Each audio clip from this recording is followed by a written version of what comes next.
सोनपुर नाम के एक छोटे से गांव में माधव नाम का एक गरीब कुम्हार रहता था। वह मिट्टी के बर्तन बनाकर अपना घर चलाता था। एक दिन उसे नदी किनारे मिट्टी खोदते समय एक छोटी सी सुंदर मिट्टी की घंटी मिली। अरे! ये घंटी तो बहुत सुंदर है। इसे बेच दूंगा तो कुछ पैसे मिल जाएंगे। माधव घंटी लेकर घर पहुंचा। जैसे ही उसने उसे साफ किया, घंटी अपने आप बज उठी। माधव हैरान रह गया। ये कैसी अजीब घंटी है?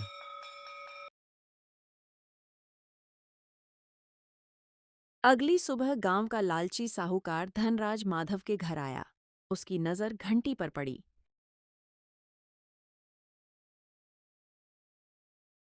माधव, ये घंटी मुझे दे दो। बदले में मैं तुम्हें 100 रुपए दूंगा। लेकिन साहूकार जी, ये तो मुझे नदी किनारे मिली है। तुम गरीब आदमी हो, तुम्हें इसके 100 रुपए ही बहुत है। माधव ने घंटी देने से मना कर दिया। उसी रात घंटी फिर अपने आप बजने लगी। आवाज सुनकर माधव बाहर आया। उसके दरवाजे पर गांव का एक बूढ़ा व्यक्ति खड़ा था। बेटा, यह घंटी तुम्हें मिली है तो इसे बेचने की गलती मत करना। क्यों बाबा? यह घंटी केवल तब बजती है जब कोई लालच में झूठ बोलता है। अगले दिन धनराज ने गांव वालों के सामने झूठ बोला कि माधव ने उसके पैसे चुराए हैं। तभी घंटी जोर जोर से बजने लगी। मुझे माफ कर दो माधव, लालच ने मेरी बुद्धि छीन ली थी। गलती मान लेना ही सच्चाई की पहली सीढ़ी है। उस दिन के बाद धनराज ने कभी किसी गरीब को धोखा नहीं दिया। माधव ने भी घंटी को संभाल कर रखा, लेकिन कभी उसका इस्तेमाल किसी को नीचा दिखाने के लिए नहीं किया। लासाओ, सच्चाई को साबित करने के लिए हमेशा बड़ी ताकत की जरूरत नहीं होती। कभी-कभी एक छोटी सी आवाज भी बड़े झूठ का पर्दाफाश कर देती है। इसलिए लालच से बचिए और हमेशा सच का साथ दीजिए।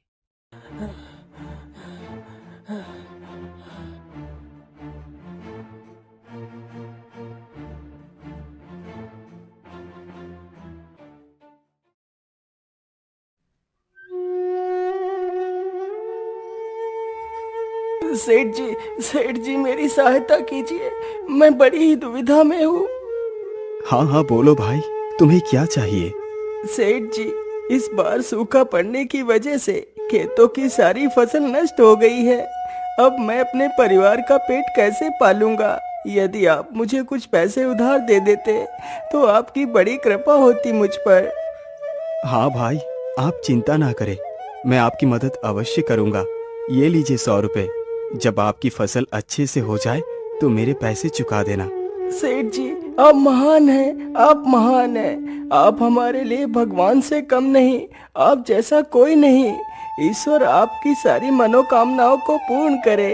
इतना बोलकर व्यक्ति वहां से चला जाता है, लेकिन सेठ का मन उदास हो जाता है।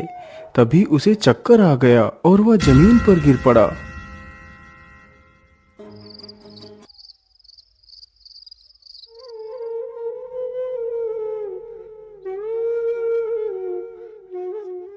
क्या बात है भाग्यवान, तुम इतना दुखी क्यों हो? तुम तो अच्छी तरह जानती हो कि मेरी ये बीमारी अचानक ही मेरे ऊपर आघात करती है। हाँ स्वामी, मैं अच्छी तरह जानती हूँ आपकी बीमारी को, इसलिए तो इतनी चिंतित हूँ। इसीलिए चिंतित हो? तुम कहना क्या चाहती हो रेखा? स्वामी, इतने वर्ष हो गए, हमारी कोई औलाद नहीं हुई। यदि आप बुरा ना माने तो क्या मैं आपसे कुछ मांग सकती हूँ? हाँ हाँ मांगो भाग्यवान, यदि मेरे वश में होगा तो वो मैं तुम्हें अवश्य दूंगा। स्वामी, मैं तुमसे मांगूंगी तो अवश्य, लेकिन उससे पहले आपको मुझे वचन देना होगा कि मैं जो भी मांगूंगी वो आप अवश्य देंगे। सेठानी जी, हमारे बीच ये वचन की आवश्यकता कब से पड़ने लगी? क्या आज तक मैंने आपके साथ ऐसा कुछ किया है? स्वामी, मैं चाहती हूँ कि आप दूसरा विवाह कर ले। जो खुशी मैं आपको ना दे सकी वो खुशी आपको मिले। हमारे घर में भी बच्चे की किलकारियां गूंजे। औलाद के बिना हमारा घर कितना सूना है। सेठानी जी, तुमने ये सोच भी कैसे लिया कि मैं दूसरा विवाह करूंगा? अरे औलाद नहीं हुए तो क्या हुआ? क्या मैं तुम्हें खुश नहीं रखता? स्वामी, बात खुश रखने की नहीं है।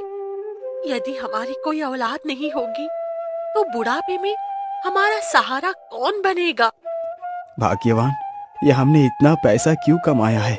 ये हमने हमारे बुढ़ापे के लिए ही कमाया है। हम जिसे भी पैसा देंगे वो हमारी सेवा करेगा। नहीं महाराज, मैं कुछ भी नहीं जानती। आपको दूसरा विवाह करना ही होगा। आपने मुझे वचन दिया है। सेठ और सेठानी की बहस काफी देर तक हुई। अंततः सेठानी ने सेठ को दूसरे विवाह के लिए राजी कर लिया। अच्छा अच्छा, ठीक है, तुम जैसा कहोगी मैं वैसा ही करूंगा। अगले दिन से ही सेठ के दूसरे विवाह के लिए वधू की तलाश शुरू हो गई। वैसे मालिक, रूपमा आपको कैसी लगी? क्या उनसे विवाह की बात को आगे बढ़ाया जाए? मुनीम जी, रूपमा वाकई रूप की अच्छी है, लेकिन मन की अच्छी नहीं। उनके विचार मेरे विचार से बिल्कुल भी मेल नहीं खाते, इसीलिए वो मेरी पत्नी बनने के योग्य नहीं।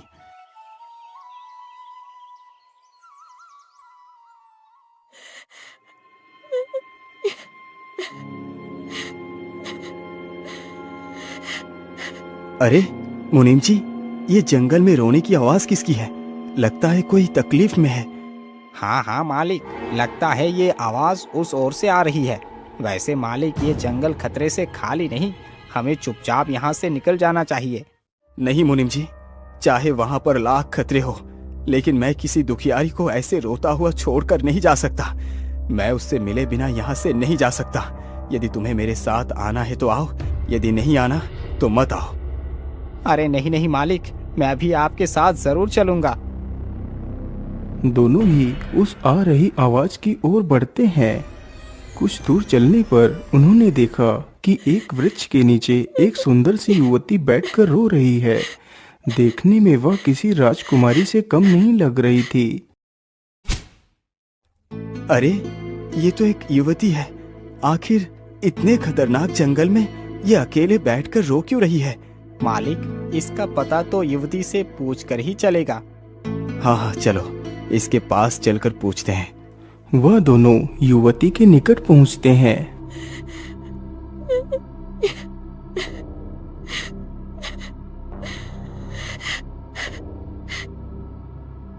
अरे कुमारी, तुम कौन हो और इतने घने जंगल में आखिर क्यों रो रही हो?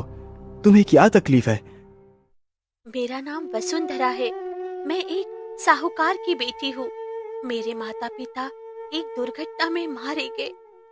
अब मेरा इस दुनिया में कोई भी नहीं बचा है। अब मैं क्या करूं? किसके सहारे जीऊं? इसलिए मैं भी मरने के लिए इस जंगल में आ पहुंची हूँ, ताकि कोई हिंसक पशु मुझे भी मारकर खा जाए। अरे नहीं नहीं वसुंधरा, तुम ऐसी क्यों कहती हो? आत्महत्या मुसीबत का हल नहीं, आत्महत्या करना मूर्खता है। प्रत्येक जीव का जीवन तो दुख और सुख का संगम है, इसी को जीवन कहते हैं। सुख में तो इंसान बड़ा सुखी और प्रसन्न रहता है, लेकिन दुख आने पर मनुष्य आत्महत्या करने क्यों दौड़ पड़ता है? तो मैं क्या करूं? कहाँ जाऊं? लोग मुझे अकेला समझकर मेरा फायदा उठाना चाहते हैं। मेरी इज्जत मुझे अपने जान से भी ज्यादा प्रिय है। वसुंधरा की बातें सुन सेठ को वह भा गई। वसुंधरा, यदि तुम्हें बुरा न लगे तो क्या मैं तुम्हारे साथ विवाह कर सकता हूँ? मैं एक व्यापारी हूँ, मैं पहले से ही विवाहित हूँ। यदि तुम कहो तो मैं तुम्हें भी अपनी जीवन संगिनी बनाने के लिए तैयार हूँ। मुझे मंजूर है सेठ जी, मैं आपके साथ विवाह करने के लिए तैयार हूँ। फिर बड़े ही धूमधाम के साथ उन दोनों का विवाह कर दिया जाता है।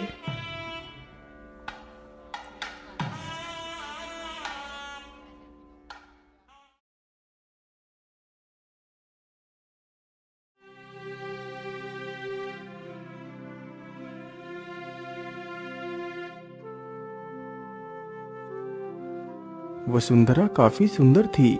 सेठ तो अब मानो अपनी पहली पत्नी को भूल सा गया हो। उसका सारा ध्यान वसुंधरा के ऊपर ही रहता था।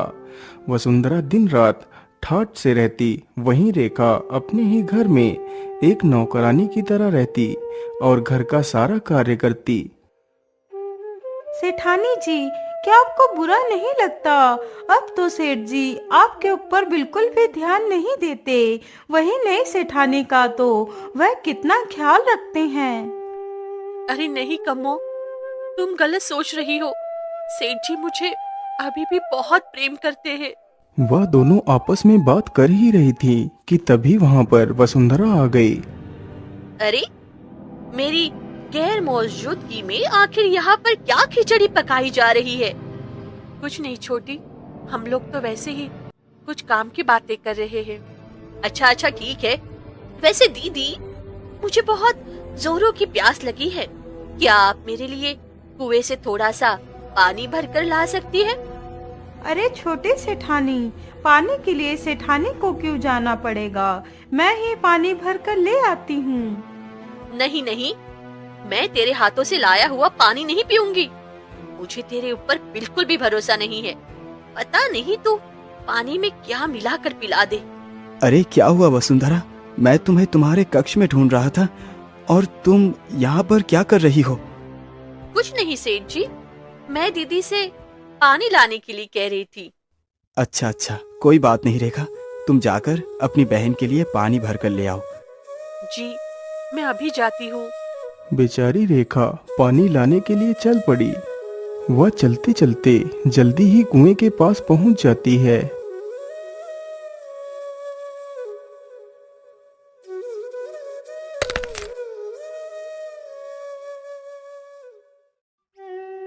हे प्रभु, मैंने तो हमारी भलाई के लिए ही अपने पति का दूसरा विवाह कराया था, लेकिन सेठ जी तो मुझे भूल ही गए। उन्हें तो मेरी कोई कदर ही नहीं रही। इतना बोल बेचारी रेखा कुएं से पानी भरने लगती है। तभी उसके हाथ में पहनी हुई अंगूठी कुएं में जा गिरी। हे भगवान, मेरे प्राणों से भी ज्यादा प्रिय मेरी अंगूठी कुएं में जा गिरी। अब मैं क्या करूं? यदि अंगूठी चली गई तो मेरा सब कुछ चला जाएगा। सेठानी जी, ये अंगूठी मेरे प्यार की निशानी है। तुम जिस दिन इसे अपनी उंगली से निकाल दोगी तो मैं समझूंगा तुमने मेरा त्याग कर दिया। नहीं, मैं ऐसा नहीं होने दे सकती। मैं किसी भी हालात में अपनी अंगूठी को प्राप्त करके ही रहूंगी। इसके बदले में मेरे प्राण ही क्यों ना चले जाए। क्या हुआ सेठानी जी, आप इतना चिंतित क्यों हैं? अरे मेंढक भाई, मेरी कीमती अंगूठी कुएं में जा गिरी है। यदि वो मुझे नहीं मिली तो मैं मर जाऊंगी। अरे नहीं सेठानी जी, आप ऐसे अपशब्द अपने मुंह से ना निकाले। तुम्हारी अंगूठी को मैं ढूंढ कर ला सकता हूँ, लेकिन मेरी एक शर्त है। मेंढक भाई, तुम जो भी कहोगे मैं उसे मान लूंगी। मुझे तुम्हारी प्रत्येक शर्त मंजूर है। बस तुम अंगूठी को बाहर निकाल लाओ। ठीक है सेठानी जी, अंगूठी को निकालने से पहले मेरी शर्त को सुन लीजिए। हाँ, बोलो मेंढक, तुम्हारी क्या शर्त है? सेठानी जी, यदि मैं अंगूठी लाकर तुम्हें दूंगा तो तुम्हें मुझे अपने साथ जीवन भर के लिए रखना होगा। मैं तुम्हारे साथ एक ही थाली में खाऊंगा और एक ही बिस्तर पर सोऊंगा। यदि तुम्हें मंजूर है तो बोलो। सेठानी काफी देर तक सोचती रहती है और फिर बोलती है। ठीक है मेंढक भाई, मुझे तुम्हारी शर्त मंजूर है। अब जल्दी से जाओ और अंगूठी को निकाल कर लेकर आओ।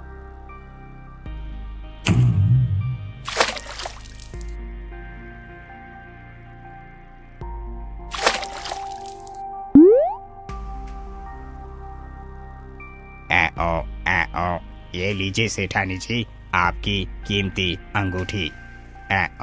सेठानी तुरंत ही अंगूठी को उठाकर अपनी उंगली में पहन लेती है और मटके को अपने सिर पर रख लेती है। मेंढक भाई, तुम मेरे कंधों पर आकर बैठ जाओ। मेढक झट से उछलकर सेठानी के कंधे पर जा बैठता है सेठानी वहां से अपने घर की ओर चल देती है।